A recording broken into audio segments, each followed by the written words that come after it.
Eu creio que você tem uma vida de oração e esse é o recado que nós, pastores departamentais da Associação Central Sul-Rio-Grandense, queremos deixar para você. Que você possa aproveitar para estreitar a amizade com o nosso Criador. Estamos de volta aqui para a série Infectados e Agora. Esse é o terceiro sábado e hoje nós vamos falar um pouquinho sobre a vacina. É isso mesmo. Nós estamos falando tanto aí, né, no dia a dia sobre vacina e sobre busca da cura e nós estaremos falando um pouquinho também da vacina hoje em relação a esse vírus que é o pecado que nós já vimos aí há 2 finais de semana atrás. Eu estou muito feliz hoje porque muitas de nossas igrejas estão voltando aos cultos. Nossas igrejas do interior, da Serra. Nós temos, obviamente, que algumas cidades ainda não estão permitidas, como é o caso da região dos Vales, ali a região de Lajeado, Santa Cruz, Teutônia. Porto Alegre ainda também não.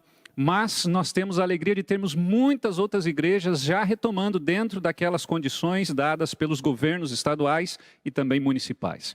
E eu quero que, mais uma vez, reforçar aquilo que o pastor Elialdo falou, de que você deve se preparando para voltar para a igreja. Ligue para o seu pastor, ligue lá para o ancião distrital, para o ancião da sua igreja, para os líderes da sua igreja, e já comece a se organizar para que a gente possa logo, logo voltar ao normal. A gente crê que gradativamente a gente vai voltando às atividades e hoje é um dia muito importante para esse reinício. Eu quero convidá-los a abrirem a Bíblia agora.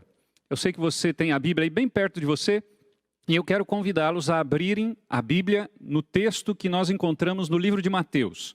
Mateus, no capítulo 25. Já que vamos falar sobre a vacina em relação ao pecado, como curar desse vírus terrível que é o pecado, eu gostaria de meditar com vocês nessa parábola. Quando nós lemos uma parábola, nós precisamos entender algumas coisas importantes. A primeira é a seguinte: a parábola não é a verdade em si própria, ela traz uma verdade, ela ilustra uma verdade, é uma metáfora. E nessa manhã nós vamos ver essa parábola, a parábola das 10 virgens. Ela tem então agora o objetivo de trazer verdades muito importantes para o nosso tempo. E nessa manhã eu quero que você preste atenção nos detalhes. Detalhes que são fundamentais para a época em que estamos vivendo. Essa é uma verdade presente. Existem verdades que já se passaram, profecias que já se cumpriram, mas esta verdade é uma verdade para o nosso tempo. E por isso que ela se torna tão importante, tão significativa, porque uma verdade presente tem a ver com o dia a dia nosso, tem a ver com o que nós estamos passando. E eu escolhi justamente esse texto nessa manhã, porque nós estamos vivendo um momento bem delicado e essa parábola ela tem a ver com o nosso tempo. Então fique atento porque o recado é para nós. Vamos ao texto então? Mateus capítulo 25, verso 1 até o verso 12. E diz assim: Então o reino do céu será semelhante a 10 virgens que, tomando as suas lâmpadas, saíram a encontrar-se com o noivo. 5 dentre elas eram nécias e 5 prudentes. As nécias, ao tomarem as suas lâmpadas, não levaram azeite consigo. No entanto, as prudentes, além das lâmpadas, levaram azeite nas vasilhas. E tardando o noivo, foram todas tomadas de sono e adormeceram. Mas à meia-noite ouviu-se um grito: Eis o noivo, saí ao encontro. Então se levantaram todas aquelas virgens e prepararam as suas lâmpadas. E as nécias disseram às prudentes: Dai-nos do vosso azeite, porque as nossas lâmpadas estão se apagando. Mas as prudentes responderam: Não, para que não nos falte a nós e a vós outras. Ide, antes, aos que vendem, comprai-o. E saindo elas para comprar, chegou o noivo. E as que estavam apercebidas entraram com ele para as bodas e fechou-se a porta. Mais tarde chegaram as virgens nécias, clamando: Senhor, Senhor, abre-nos a porta. Mas ele respondeu: Em verdade vos digo que não vos conheço. E eu vou avançar o verso 13, diz assim: Vigiai, pois, porque não sabeis o dia e nem a hora. Existe uma lenda persa muito interessante que conta a história de 2 homens que foram contratados pelo rei. O rei, ele resolveu então agora dar uma tarefa, a mesma tarefa para esses 2 homens. Chamou um de seus empregados, um dos seus capatazes, um dos seus chefes de setor e pediu para que ele contratasse 2 homens para que pudessem esvaziar um poço. E a lenda diz que esses 2 homens foram contratados. E eles tinham então a tarefa de, com a ajuda de um balde e uma corda, esvaziar um poço de água. Mas não era só isso. Existia um cesto de vime, esse que normalmente a gente vê os indígenas produzirem, que estava ao lado do poço. E a tarefa era, deveriam pegar a água com o balde, deveriam colocar dentro desse cesto ou dessa cesta de vime. E eles então começaram a fazer isso. Só que passou 1 hora, passou 2 horas, um dos empregados começou a ficar irritado, começou a ficar inquieto. E ele dizia para o outro, que tarefa é essa? Eu tenho muito mais o que fazer, eu tenho muito mais capacidade. Por que o rei me pede para fazer uma coisa tão simples? E outra, é uma coisa tão insignificante, tão estranha, você pegar água do poço e colocar dentro do cesto de vime, a água se esvai e vai embora. Isso não é tarefa para mim. Largou aquela tarefa, virou as costas e foi embora. O outro empregado, muito fiel, não estava entendendo o que estava acontecendo, mas pensou, se o rei pediu é porque tem sentido. Se o rei pediu, eu tenho que permanecer fiel até o fim. E ele continuou então esvaziando, tirando água do poço, colocando dentro do cesto, a água ia embora pela terra. Ele não entendia muito bem o que estava acontecendo, mas ele tinha muito claro em sua mente que tinha que ser fiel até o fim. E ele então agora foi esvaziando, esvaziando o poço, esvaziando, esvaziando, já estava chegando ao pôr do sol, e ele então agora começa a perceber de que o poço já não tinha mais água. Mas quando ele começa a tirar as últimas gotas d'água daquele poço, ele percebe que algo começa a brilhar lá no fundo.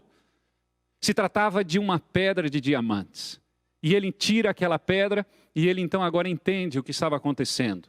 O rei, por algum motivo, havia perdido aquela pedra e queria que aqueles homens esvaziassem o poço para resgatar a pedra de diamantes. E por isso o cesto, porque caso a pedra fosse pega ali dentro daquele balde, ela não iria ir embora. E então agora ele pega a pedra, chama então aquele homem que havia o contratado e diz, está aqui aquilo que o rei queria. Naquele instante, o rei então foi chamado. E aí então o rei chegou, olhou para ele, deu um aperto de mão e um abraço e disse, você foi fiel até o fim, parabéns. Eu quero te dizer que eu já contratei muitos homens, dezenas de homens, e ninguém teve a paciência de ser fiel até o fim. Você foi fiel até o fim, o seu pagamento está aqui. Pegou a pedra de diamante e entregou para ele.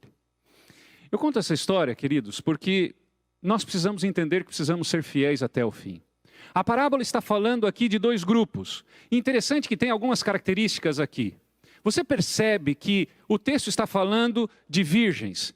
E interessante que na Bíblia sempre, ou quase sempre, você vai ver que aqui é um pouquinho diferente, quando aparece mulher, é uma referência à igreja pura de Deus. E aqui não é diferente no caso das virgens. Mas nós vamos ver que a noiva aqui não é a igreja. Como assim? Se na Bíblia toda sempre foi assim. Espera um pouquinho aí, não saia daí. Vamos ao texto novamente. Olha o que diz o texto. Então o reino do céu será semelhante a 10 virgens que tomando as suas lâmpadas, preste atenção. Essas virgens, representando um povo puro, elas tomam as lâmpadas. Você sabe que o Salmo 119, 105 diz, lâmpada para os meus pés é a tua palavra e luz para o meu caminho. Portanto, aqui está se referindo a um povo que tem a lâmpada, a Bíblia em suas mãos. Portanto, aqui está se referindo à igreja pura, à igreja verdadeira que segue os mandamentos de Deus e tem o testemunho de Jesus. Aqui está se referindo a um povo que estuda a Bíblia, que crê na Bíblia, como estudamos há pouco na escola sabatina, no princípio sola escritura, que a Bíblia se interpreta por ela mesma, que nós precisamos apenas da Bíblia para a nossa salvação, para entendermos o plano de Deus e o plano de resgate do nosso Salvador. Mas interessante que aqui está falando que 5 delas eram prudentes. E é identificado aqui um outro grupo, 5 nécias ou imprudentes. E interessante algumas coisas que acontecem nessa história. Porque a história fala na sequência o seguinte, verso 3. As nécias ao tomarem as suas lâmpadas não levaram azeite consigo. Aqui uma diferença muito importante. Interessante isso. Vamos tentar entender o contexto aqui. Quando a gente vai ao livro Parábolas de Jesus, lá existe a afirmação de que Jesus estava sentado com seus discípulos e já era noite. E eles estavam no Monte das Oliveiras. E eles estavam conversando como amigos. Estavam ali batendo um papo. E de repente, nesse ínterim, aparece então um grupo de pessoas indo para um casamento. Na realidade, de acordo com o livro Parábolas de Jesus, nós vemos de que era comum os casamentos acontecerem durante a noite. na época de Jesus. E Jesus batendo papo ali, conversando sobre o dia a dia, talvez falando sobre como tinha sido aquele dia. Ele olha aquela cena daquele grupo, daquele cortejo indo para aquele casamento, e ele agora começa a fazer aplicações comparando ao reino dos céus, comparando aos momentos que antecederiam a segunda vinda de Jesus. E por isso que eu falei no início do sermão, essa é uma verdade presente, tem a ver com o nosso tempo. E por isso a gente tem que entender bem essa verdade. Essa parábola traz mensagens importantes. Eu falei no início, a parábola não é a verdade em si, mas ela traz uma mensagem muito importante. E esse é o objetivo das parábolas, ilustrar as verdades que estão por trás. E como um tesouro que vimos, não é? Que temos que buscar num poço até encontrar esse diamante, precisamos fazer isso com as Escrituras, pesquisar. E o texto está nos propondo isso. E interessante agora que essas virgens, elas se aproximam e Jesus vê com seus discípulos e ele está olhando aquele cortejo e aquelas mulheres e aqueles homens se preparando e tal. Só que acontece algo que não estava no script, não estava no programa. Olha o que diz o texto aí, verso 5. E tardando o noivo, foram todas tomadas de sono e adormeceram. Veja, as virgens representam o povo de Deus, a lâmpada, a Bíblia, e o encontro com o noivo representa a segunda vinda de Jesus. E nós precisamos entender isso. É interessante que enquanto não havia o momento da tardança, ou até mesmo no período da tardança, não havia diferença entre elas. E é isso que a gente vê hoje. Nós vemos um povo que se diz guardador dos mandamentos de Deus, que tem o testemunho de Jesus, e hoje a gente não consegue distinguir quem é fiel e quem não é fiel. Um grupo que se relacionava com Deus, e é o que nós vemos hoje, e um grupo que se relaciona apenas com as coisas de Deus. E essa é a grande diferença da parábola. Por que que um grupo armazenou azeite e o outro não armazenou? Porque um grupo é representado por aqueles que realmente estão dispostos a estarem mais próximos de Deus, a viverem uma vida com Deus. O outro grupo apenas se relaciona com as coisas de Deus. Vão à igreja, eles estão nos cultos, eles até nem faltam cultos, eles até vão na escola sabatina, às vezes até se envolvem nas atividades, até têm funções na igreja. Mas existe uma diferença muito interessante, querido amigo, querida amiga. Você ser um amigo de Deus e você ser alguém que se relaciona com as coisas de Deus. E aqui está a grande diferença. E no próprio livro Parábola de Jesus, a serva do Senhor diz que o grupo das nécias não era hipócrita. Alguém pode dizer assim, não, mas as nécias eram hipócritas. Iam à igreja por outros motivos. Não, eles não eram hipócritas. Mas por que as prudentes tinham azeite na vasilha, não é? E por que que as nécias não tinham? Ou nas lâmpadas? Porque, na realidade, a diferença crucial aqui é o relacionamento com Deus ou com as coisas de Deus. Você que está assistindo aí, eu quero te fazer uma pergunta. Nós estamos agora nesse período que não podemos, não é, todos ir à igreja, apenas um grupo pequeno está conseguindo retomar. Mas a minha pergunta é, quando você se aproxima da igreja, você se aproxima de Deus ou das coisas de Deus? Essa é a grande questão. Você é uma pessoa que tem relacionamento com Deus ou com as coisas de Deus? Porque o texto aqui que Jesus usa, ele diz que, na realidade, um grupo que se aproxima, que tem relacionamento com Deus, que estuda a Bíblia, que ora, que faz jejum, não é, com a busca de uma renovação espiritual, ele tem a alegria de armazenar o azeite. Mas, pastor, o que é o azeite? O azeite representa nada mais, nada menos do que o poder do Espírito, ou o próprio Espírito. Essa capacidade de superar obstáculos sem se deixar vencer, porque Deus está com você. Essa capacidade de você confiar plenamente quando as coisas não estão indo bem. Então veja a diferença. Um grupo está com Deus, outro grupo está apenas com as coisas de Deus. E é terrível você ver uma pessoa que se envolve tanto com as coisas de Deus e não poder entrar na festa. E a Bíblia diz que um bom grupo não vai poder entrar na festa, pelo menos na parábola, metade do grupo. A Bíblia fala do tempo de misericórdia. O texto diz que houve uma tardança. Eu lembro do texto de 2 Pedro, capítulo 3, verso 9, que diz assim, que Deus não retarda a sua vinda. Na realidade, Ele simplesmente está dando um tempo a mais para que muita gente se arrependa. Você está entendendo? Esse momento que a gente está vivendo agora, essas coisas que estão acontecendo no planeta, são oportunidades de Deus para que você que está assistindo se arrependa. Para que você deixe de ser crítico, seja invejoso, deixe de ser egoísta, deixe de ser, não é, uma pessoa má ou uma pessoa que talvez seja displicente com as coisas de Deus. Essa é uma grande oportunidade que Deus está nos dando, o tempo de tardança. Eu lembro que uma vez eu li uma história de uma garotinha, e essa garotinha, ela tinha perdido a mãe e agora estava sendo educada pela irmã mais velha. E ela tinha uma gratidão tão grande por causa dessa irmã, que um dia ela passou na frente de uma relojoaria. E na vitrine ela viu um relógio lindo. E aí aquele relógio brilhava e ela pensou, esse relógio poderia ser da minha irmã. E interessante que aquela garotinha, ela tinha na sua sacolinha algumas moedinhas. E ela pegou então algumas moedinhas que tinha na sua sacolinha e foi em direção ao balcão daquela relojoaria. E colocou aquelas moedinhas em cima da mesa. E colocou ali. E disse para a pessoa que estava atendendo, eu quero aquele relógio. Aquele relógio custava muito dinheiro. Aquelas moedinhas não davam nem para comprar um dos ponteiros do relógio. E naquele instante, então, o homem que atendeu, casualmente era o dono da relojoaria, deu um sorriso e disse, para que você quer esse relógio? Para dar para a minha irmã. A minha irmã, ela cuida de mim desde que a minha mãe morreu. E aquele homem começou a perguntar mais, e ele ficou sensibilizado. E naquele instante, aquele homem pegou o relógio, colocou dentro do estojo, começou a embrulhar, pegou aquelas poucas moedinhas que aquela menina deixou em cima do balcão e entregou o relógio. Obviamente que aquele relógio custava muito dinheiro. Aquele homem estava presenteando aquela menina. E aquela menina, pensando que tinha comprado aquele relógio com aquelas poucas moedinhas, saiu feliz da vida e foi para casa. Chegou em casa, deu um abraço na irmã e entregou o presente. Esse presente é para você. A irmã ficou apavorada e ela disse, como? Você não tem dinheiro para comprar um relógio desse? De onde você tirou esse relógio? Esse relógio custa muito caro, eu sei, olha a marca dele. E ela então disse, olha, eu comprei na relojoaria tal, vamos lá. E então pegou a menina e foi até a relojoaria para devolver o relógio, com medo de que, de repente, aquela menina pudesse ser presa ou até ela mesma, porque não sabia o que estava acontecendo.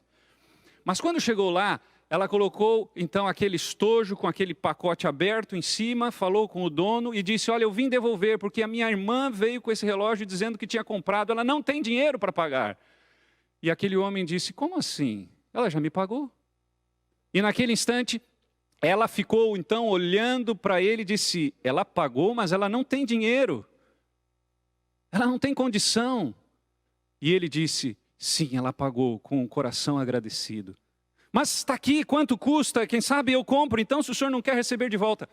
Esse relógio é dela. Mas quanto ela pagou? E ele disse, o preço das minhas mercadorias é na realidade um assunto sigiloso entre eu e os meus clientes. Pode levar. O coração agradecido dessa menina pagou o preço do relógio. Você conhece uma história parecida? Jesus, ele fez de tudo por nós, nos deu algo que nós não merecíamos, que é a salvação. E Ele está pedindo um coração agradecido. Ele está pedindo que você e eu estejamos no grupo das virgens prudentes, daquelas que estão dispostas a armazenar o azeite, o poder do Espírito Santo. E isso não se faz se relacionando com as coisas de Deus. Quanta gente vai se perder dentro da igreja? Quanta gente vai se perder trabalhando para Deus? Quanta gente vai se perder porque não entende de que o azeite é nada mais, nada menos do que o poder dado àqueles que se relacionam com Deus? Eu estou falando para alguém que se relaciona com as coisas de Deus. Meu querido, minha querida, você precisa ficar atento, porque a parábola foi antecipada pelo próprio Cristo. E o texto continua dizendo, mas à meia-noite ouviu-se um grito, eis o noivo, saiu ao seu encontro. Então se levantaram todas aquelas virgens e prepararam as suas lâmpadas. E as nécias disseram às prudentes, dai-nos do vosso azeite, porque as nossas lâmpadas estão se apagando. Mas as prudentes responderam, não, para que não nos falte a nós e a vós outras, ide antes aos que o vendem e comprai-o. Que triste, não? Você viver a vida toda dentro da igreja, você trabalhar para Deus, quem sabe ser um líder, quem sabe até ser assalariado de Deus, ou da igreja de Deus, e se perder. Isso é muito triste, mas isso vai acontecer, porque Jesus disse que infelizmente, pelo menos na parábola, metade do povo não está preparado. Metade das virgens não estão fazendo aquilo que Deus espera, que é um relacionamento íntimo com Ele e não com as coisas dEle. Nessa manhã eu quero que você reflita um pouquinho sobre essa parábola. ela tem uma verdade presente muito grande, muito linda. O azeite representa esse poder resultante da comunhão diária. Quanto tempo você dedica para o estudo da Bíblia e oração? Ou melhor, você também se envolve na missão como resultado dessa comunhão? Você tem prazer em ir à igreja? Eu tenho visto tanta gente aí colocar nas redes sociais, que saudade da igreja. Eu confesso que eu estou bem curioso, porque quando voltar a oportunidade das pessoas irem à igreja, eu quero ver se as igrejas vão estar cheias mesmo. Confesso que eu estou muito curioso. Porque hoje muita gente fala, eu gostaria de estar com os meus irmãos e tal. Mas qual é a motivação que te leva para ir para a igreja? É essa comunhão que você tem em casa com Deus, que traz vontade de você ir à igreja agradecer a esse Deus maravilhoso? Ou é apenas porque você quer se encontrar com os seus irmãos? Talvez essa seja também uma diferença. As nécias, na realidade, se envolviam com as coisas de Deus.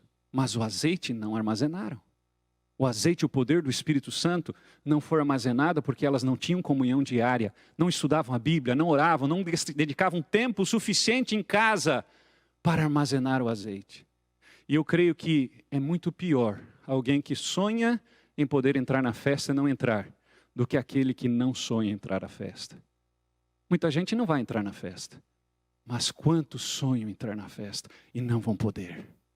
Porque hoje permitem que o vírus do pecado tome conta da sua vida. É triste isso. Lembre que a virtude de uma pessoa, na realidade, não se mede por ações excepcionais. A virtude de uma pessoa não se mede por conquistas excepcionais, mas por hábitos cotidianos. Grave isso. A virtude de uma pessoa não se mede por ações, atitudes excepcionais, conquistas excepcionais, mas por hábitos cotidianos. Pequenas coisas, como estudar a Bíblia, como orar, como ter um programa de jejum, para ter mais comunhão com Deus, para que quando no momento da tardança que estamos vivendo, possamos estar prontos para resistir. E aqui é uma ilustração clara do momento em que a graça será tirada de nós, não teremos mais oportunidade de escolha. E somente aqueles que tiveram comunhão pessoal com Deus poderão permanecer firmes quando o Espírito Santo não estiver mais agindo como nosso Consolador. João 16:8 diz que Ele é o nosso Consolador, é aquele que nos convence do pecado, da justiça e do juízo, mas a profecia também nos diz que chegará um momento em que Ele não vai mais atuar, e nesse momento, somente aqueles que tiverem um azeite vão poder agora permanecer fiel, e vão poder entrar na festa e se encontrar com o noivo. O encontro com o noivo representa a volta de Jesus. Eu quero dizer para você, querido amigo, querida amiga, que a inspiração nos diz que Jesus já poderia ter vindo. A serva do Senhor disse em 1851, e isso está registrado no livro Primeiros Escritos, página 58. Tempo de Jesus permanecer no lugar santíssimo está quase terminado. Isso foi em 1851. Agora, em 1868, no livro Testemunhos, volume 2, página 194, ela diz: amanhã gloriosa é adiada. Por quê? Porque o povo começou a se relacionar com as coisas e não com Deus. Em 1883, no manuscrito 4 de 1883, ela diz: Cristo teria vindo antes se houvessem mantido a fé. E em 1900, no livro Testemunhos, volume 6, página 450, ela disse: Cristo já teria vindo. Nós estamos vivendo um tempo de tardança. Se pegar a última data, 1900, mais de 120 anos. E aí eu te pergunto, você acha que não está perto de Jesus voltar? Está bem perto, querido. Falta pouco. Você precisa acreditar nisso, você precisa confiar nas promessas de Deus. Eu fico triste com pessoas que dizem que seguem a lâmpada, que têm a Bíblia na mão, mas quando as lutas, as dificuldades vêm, não confiam nas promessas de Deus. Isso me entristece. Eu gostaria que você entendesse de que as promessas de Deus foram feitas para nós seguirmos e confiarmos nelas. Deus disse que vai proteger o seu povo, mas é o povo obediente, não é o povo nominal, não é o povo que tem o nome no livro da igreja ou no sistema da igreja, mas é o povo que realmente é fiel, que é um povo que é submisso, obediente, porque Deus não nos chamou para termos sucesso, mas para sermos fiéis. Deus está nos chamando nessa manhã para acordarmos, mas é possível que alguns vão acordar e não vão ter o azeite. Só que o momento de armazenar o azeite é agora. É agora. Interessante que a classe representada pelas virgens loucas não é hipócrita. Parábolas de Jesus, página 411. Não é hipócrita. Isso que mais me deixa preocupado. Porque é fácil você identificar um hipócrita. Ele fala uma coisa, vive outra. É bem fácil. É só conviver com ele. Agora, o que mais me deixa preocupado é que as virgens nécias não são hipócritas. Até são sinceras. Mas elas não têm tempo para Deus. Elas se envolvem tanto com as coisas de Deus que não tem tempo para Deus. Você já viu alguém que corre tanto nos dias de culto normais? E atende um, e atende outro, e faz isso, e faz aquilo, e vem à frente, e vai atrás. Mas não tem tempo para assistir e adorar a Deus num culto? Isso já aconteceu comigo. A gente corre tanto com as coisas de Deus, mas não tem tempo para Deus. Essa é a diferença. Nós precisamos acordar. Não há tempo mais para brincar. Manter-se fiel é agora a nossa meta. Se o Espírito Santo não introduzir a verdade no íntimo, do interior, o caráter não vai ser transformado. Por isso a necessidade do azeite. E aqui nós vemos a diferença. 5 não puderam entrar. E olha o que diz aí, verso 9 e verso 8, não é? O 8 diz assim: e as nécias disseram às prudentes, dai-nos do vosso azeite, porque as nossas lâmpadas estão se apagando. Mas as prudentes responderam, não dá. Pastor, mas quem é a noiva? Abrem Apocalipse capítulo 21. Olha o que diz aí. Apocalipse capítulo 21 responde quem é a noiva. Apocalipse 21, verso 9 e verso 10. E diz assim: então veio um dos 7 anjos que tem as 7 taças cheias dos últimos 7 flagelos. E falou comigo dizendo, vem, mostrar-te-ei a noiva, a esposa do Cordeiro. E me transportou em espírito até uma grande e elevada montanha. E me mostrou o quê? A santa cidade, Jerusalém, que descia do céu da parte de Deus.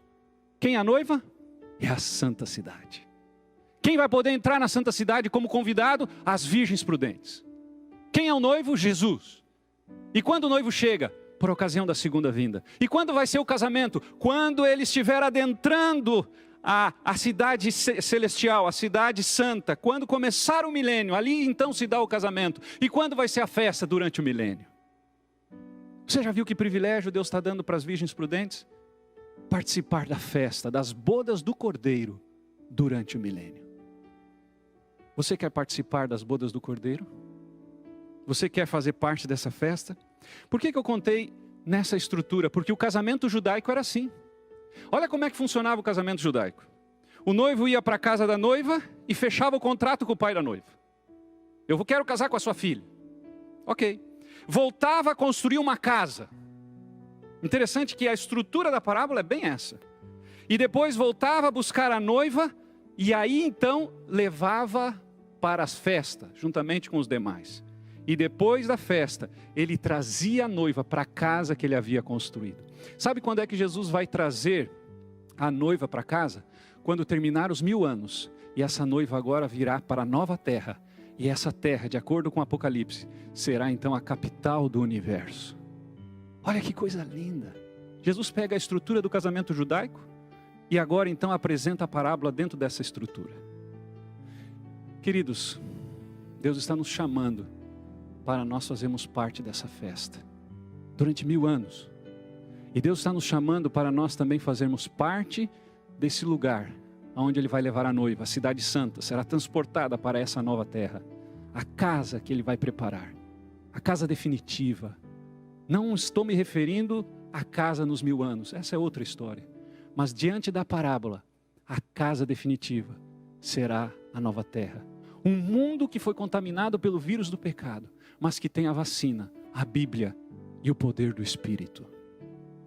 Deus está nos chamando para isso. Eu quero encerrar contando uma história que vivi em 1993.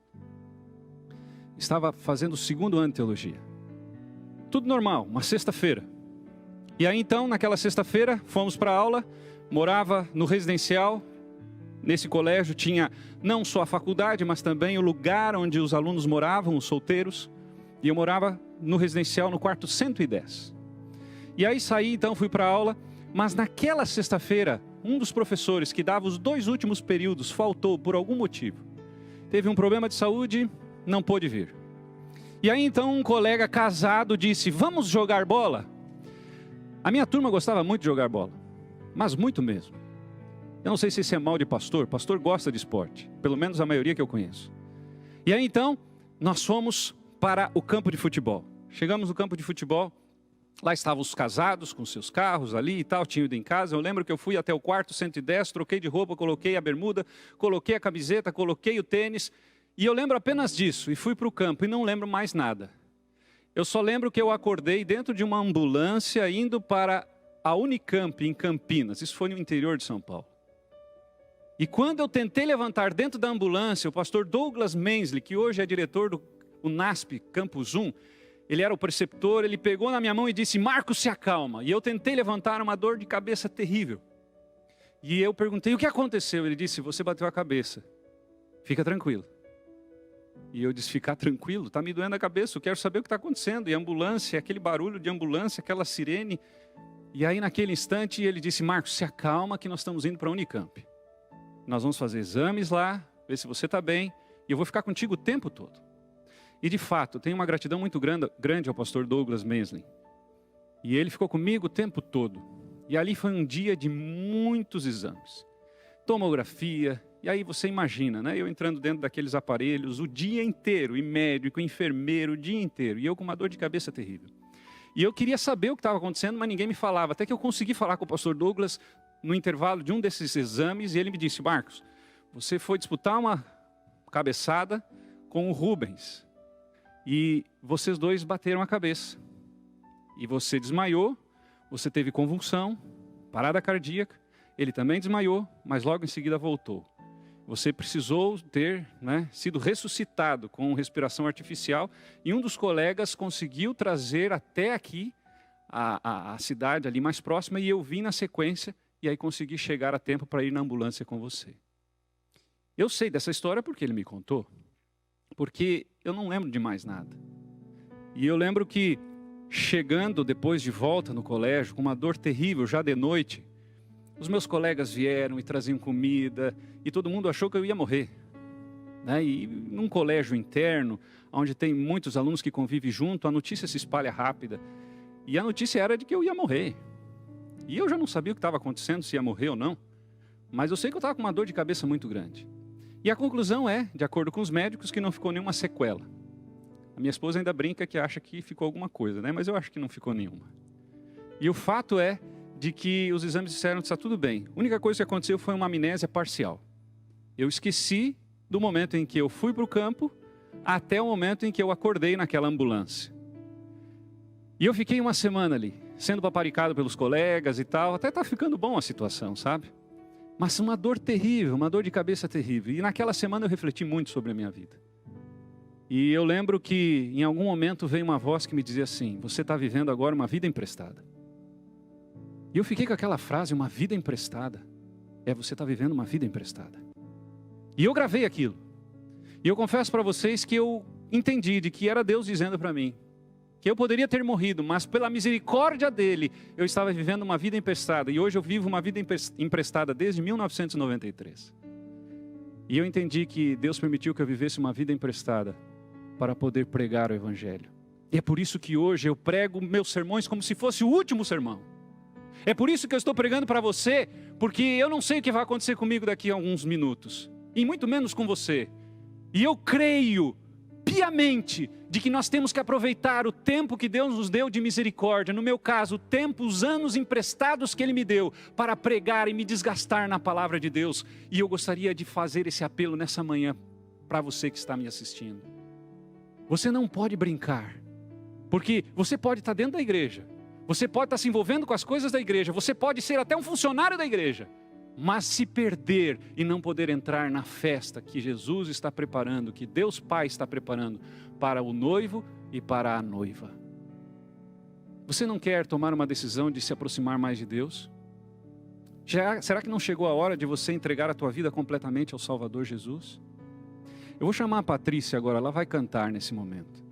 Mas eu gostaria que você, ao ouvir essa música, você desse a oportunidade para o Espírito Santo tocar no teu coração.